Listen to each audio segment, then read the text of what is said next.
Thanks, Corla, and I'd just like to address my amendment number 3 to the Seanad amendment number 53. And it's about notice requirements for tenants. Now, what the amendment is seeking to do is to change the minimum notice period required by tenants. The Seanad amendment and the original Act means that the longer the tenant is in a property, the more notice that they have to give. And that doesn't make any sense to me whatsoever. Why should a tenant who's been in situ for 2.5 years have to give 2 months' notice that they have to leave? I mean, minimum notice periods for termination for a landlord make perfect sense, obviously. The longer a tenant has been in place, the more they've put down roots, the more difficult it is for them to pack up and go and all the rest of it. But the flip side isn't the same.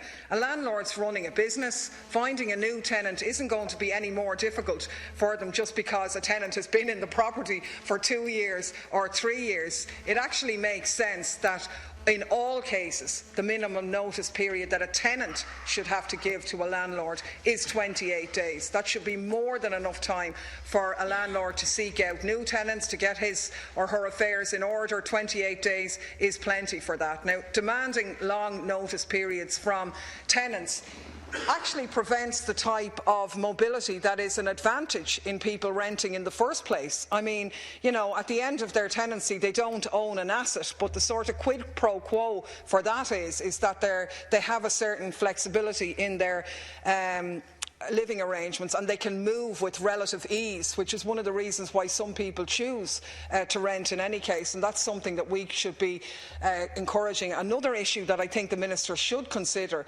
in this is that, given that the legislation only allows the subletting of a property at the landlord's discretion, then giving a long notice period for tenants could actually see some tenants paying double rent, the landlord getting double for the couple of months if they need to move out quickly for work or for some other reason, and if the landlord won't let them to sublet the property. So that's another reason actually to encourage the restriction of the 28 days notice for the tenant. I'm obviously fully in favour of the greater duration of notice required by landlords to give to tenants, and I really think the Minister should agree to this. I think it's a positive measure that I can't see how anybody could disagree with it, really.